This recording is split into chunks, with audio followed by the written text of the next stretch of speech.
کہ والد حضرت عبداللہ وہ بازار میں جا رہے تھے مکہ میں، تو ایک عورت سامنے سے آ رہی تھی، اس نے آپ کو دیکھا تو کہنے لگی کہ تیری جان کے بچنے میں 100 اونٹ لگے تھے، 100 اونٹ مجھ سے لے لے اور ایک رات میرے پاس گزار لے۔ تو انہوں نے بھی یہی فرمایا کہ میں عزت دار ہوں، یہ نہیں ہو سکتا۔ اس کا کیا مطلب تھا 100 اونٹ تیری جان پہ لگے؟ حضرت عبد المطلب کا ایک ہی بیٹا تھا حضرت حارث، اور زمزم کا کنواں کھود رہے تھے، تو تھک کے بیٹھ جاتے تو کہتے وہ بھی کوئی سردار ہے جس کی اولاد نہ ہو، اگر میرے اللہ نے مجھے 10 بچے دیے تو میں ایک کو اللہ کے نام پہ قربان کروں گا۔ اللہ نے 15 دے دیے تو سب کو اکٹھا کیا اور کہا کہ میں نے منت مانی تھی، ایک کو ذبح کرنا ہے، تیار ہو؟ آج ہمارا بیٹا ہمیں پانی پلانے پہ تیار نہیں ہے، اور وہ 15 کے 15 کہنے لگے تیار ہیں، جس کا ہاتھ پکڑو گے گردن پیش۔ کہنے ایسے نہیں، میں قرعہ ڈالوں گا۔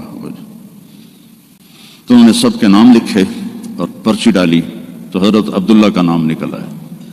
سب سے چھوٹے تھے، سب سے پیارے تھے، تو انہوں نے ہاتھ پکڑا اور صفا پہاڑی کی طرف چل پڑے۔ تو ان کی جو تھیں حضرت عبداللہ کی بہنیں اور پھوپھیاں اور باقی عرب سردار وہ آگے آ گئے۔ اس میں ایک صحابی ہیں عامر بن عاص، ان کا والد ایمان تو نہیں لایا تھا، عاص بن وائل، اس کا بڑا کردار ہے۔ وہ کہنے لگا عبد المطلب کبھی نہیں ہونے دوں گا یہ، تو کیا چاہتا ہے کہ تیرے بعد لوگ اپنے بچے ذبح کریں؟ تو عبد المطلب کہنے لگے یہ سردار کا بول ہے، یہ عام تام بول نہیں ہے۔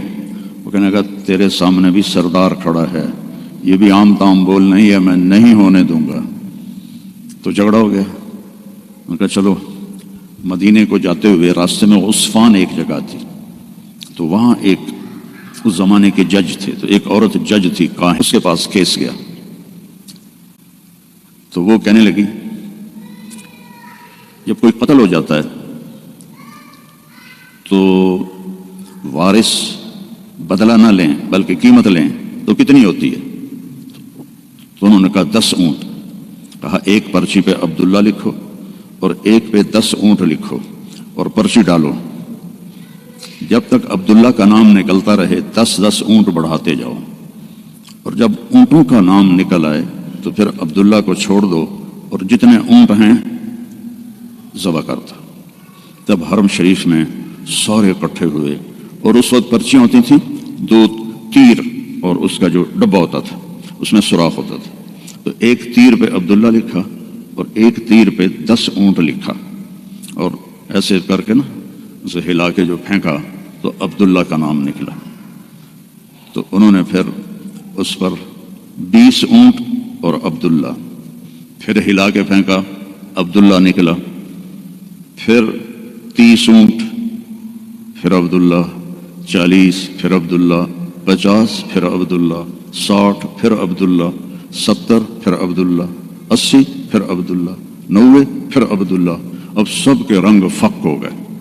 عبد المطلب کے 100 اونٹ تھے تو 100 تک تو ان کو بھی تسلی تھی بھی کوئی گل نہیں، تو بعد میں کیا ہوگا؟ تو پھر پرچی، تو عبداللہ پھر پرچی ڈالی 100 اونٹ اور عبداللہ۔ تو جب پرچی نہیں، تیر پہ لکھا 100 اونٹ اور دوسری طرف عبداللہ، تو 100 اونٹ نکل آیا۔ تو سب نے اللہ اکبر کہا۔ تو عبد المطلب کہنے لگے نہیں، ایک دفعہ اور کروں گا، پھر ڈالی 100 اونٹ نکل آئے۔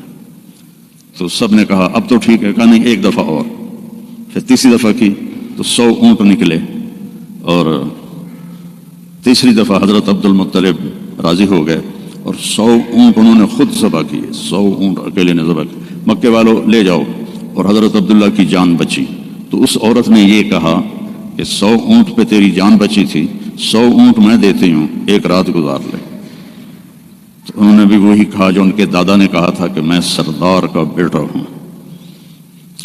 تو لقد جاءکم رسول من انفسکم،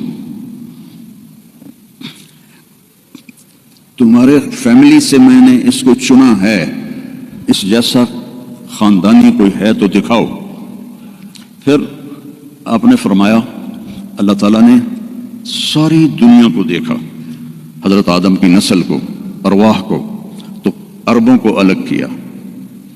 پھر عربوں پر اللہ نے چھلنی ڈالی تو اس میں سے مضر کی اولاد کو الگ کیا۔ پھر مضر پہ چھلنی ڈالی تو اس میں سے اللہ تعالیٰ نے قریش کو الگ کیا۔ پھر قریش پہ چھلنی ڈالی اس میں سے ہاشم کو الگ کیا۔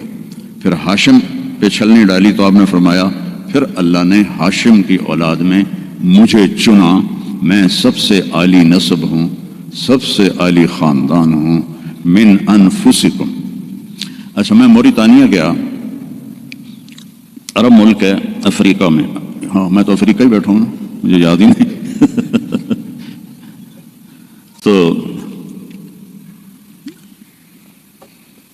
غریب ملک ہے، مالکی مذہب ہے وہاں۔ وہ اس آیت کو پڑھتے ہیں لقد جاءکم رسول من انفسکم، فا کے اوپر زبر پڑھتے ہیں، ہم فا کے اوپر پیش پڑھتے ہیں، من انفسکم، من انفسکم۔ اور کئی قرآن میں الفاظ ایسے ہیں، چونکہ اس کی 7 قراتیں ہیں تو پھر مجھے اس کا مطلب دوسرا سمجھ میں آیا۔ انفسکم تو ہے خاندان کی عزت اور اونچائی اور بلندی۔ ایک دفعہ حضرت معاویہ سے کسی نے پوچھا بنو امیہ اور بنو ہاشم میں کیا فرق ہے؟ کہنے لگے ہم شریف لوگ تھے اور ہاشم شریفوں کا سردار تھا۔ پھر ہم شریف لوگ تھے اور عبد المطلب شریفوں کا سردار تھا۔ پھر ہم شریف لوگ تھے اور ابو طالب شریفوں کے سردار تھے۔ پھر آ گئے محمد مصطفیٰ تو ساری شرافتیں لے گئے وہ، ہمارے پاس تو بس گھوم ہی رہ گیا۔